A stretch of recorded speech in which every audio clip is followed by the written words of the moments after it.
Hello everyone. 1986. There was a movie that was supposed to be a big hit that summer. It was supposed to be Howard the Duck.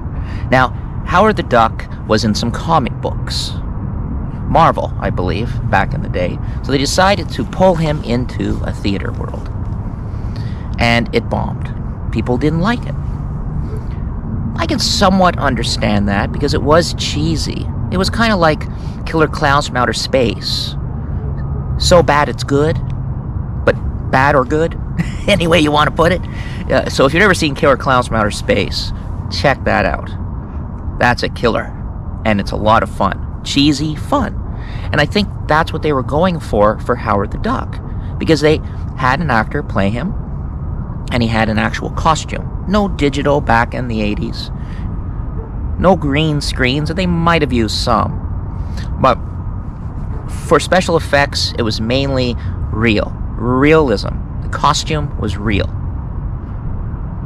So I enjoyed Howard the Duck quite a bit. A lot of people call it the worst movie ever made. Siskel and Ebert were like, they put it on their worst list of all times. But as they are talking about it, so too, they were laughing about it. Because that's what it was supposed to be. Just imagine, though, you're at home, and you're a duck. And you come home, you're tired, and you're grouchy, and you lay on your favorite chair, you're flipping channels, and this is the beginning of the Howard Duck movie. Then all of a sudden, the chair shakes, and you fly in the air to another universe, and you fall down, and you don't know where you are. You're like, you don't know how you got there? You don't know if you're dreaming? You pinch yourself, and then now people are chasing you, and there's a wonderful soundtrack to that. The opening sequence of him flying down and not knowing where he is, and people trying to beat him up. So he gets in a trash can and he hides himself. Then this woman comes out, and she's getting attacked by a couple thugs. So he jumps up and goes, "Enough is enough, leave that woman alone." And they go, "Shoo, shoo, shoo," because he looks like a duck, or a child in a costume. And he says, "No one laughs at the master of quack foo," and he quacks him. I like that. And it was also, as I believe, Tim Robbins' first movie.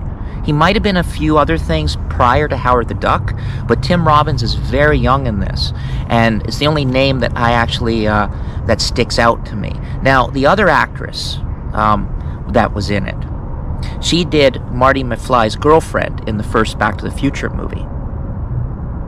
So she didn't do Back to the Future 2 because she was working on this movie, as far as I remember. That's how it worked out. Or she was very busy doing a few other things. I liked the movie. A person has to find out how he got there, adapt to a world that he doesn't know. It actually saddened me. And people hunting his kind. It was just a fun movie. And then there was a death overlord. There was body snatching. There was a whole bunch of good things in there. Was it corny? Yes, but it was meant to be corny. It was meant to be fun and corny. The dialogue was corny. And the duck kicking or fighting was corny. It was meant to be that way. Just a fun quack foo movie. Probably it was meant for kids. But the advertisement just had the woman in the background, and they didn't really show too much of the movie at all. And she was just saying, "Howard the Duck, coming soon," and she had feathers in her hand, if I remember the trailer. Now, I never owned the movie for a while, and so a friend actually bought me the movie going, "You don't own it?" Because I actually do like it quite a bit. I enjoy it. I haven't watched it in a while, and that's strange too, because actually probably been 2 years since I haven't watched it. But it's a fun movie. Like, he tried to adapt to society. It didn't work. He finds out how he got there. He tries to get home. Does he? I'm not going to tell you. But the music soundtrack alone is great. And it's just a fun, entertaining movie. Yes, there are some really corny scenes, but I think that that's what comes with the picture of it being just a fun movie.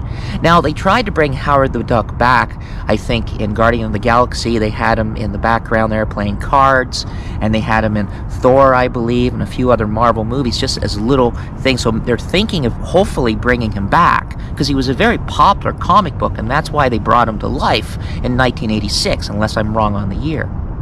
But if you haven't seen Howard the Duck, check it out. It is on Prime, as far as I know, and it is worth a watch.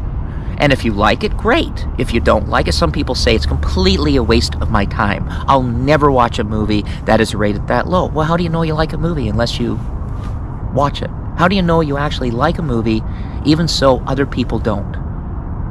There's several movies that I have in my reviews that a lot of people didn't like them, but they were good movies, and a lot of good actors in it. And I have many other things besides movie reviews, everyone. I have wrestling, Comic-Con, strawberry picking. I have a variety of food reviews and everything. And I like doing them outside. Yes, some movie reviews are inside, but I really like coming out here and looking at nature and doing my food reviews. I did Smitty's Restaurant at Peterborough, Ontario recently, and I actually ate inside. They're great staff, great group of people, and I was amazed at how they allowed me to go in and review their food, not knowing what I was going to say. Check out that review. They also have donuts. Check out that review as well. Wrestling, I filmed that as well. Unfortunately, I couldn't interview any of the wrestlers. Hopefully next time when they come. But check out, subscribe, like, and thank you for watching. Bye for now, everyone.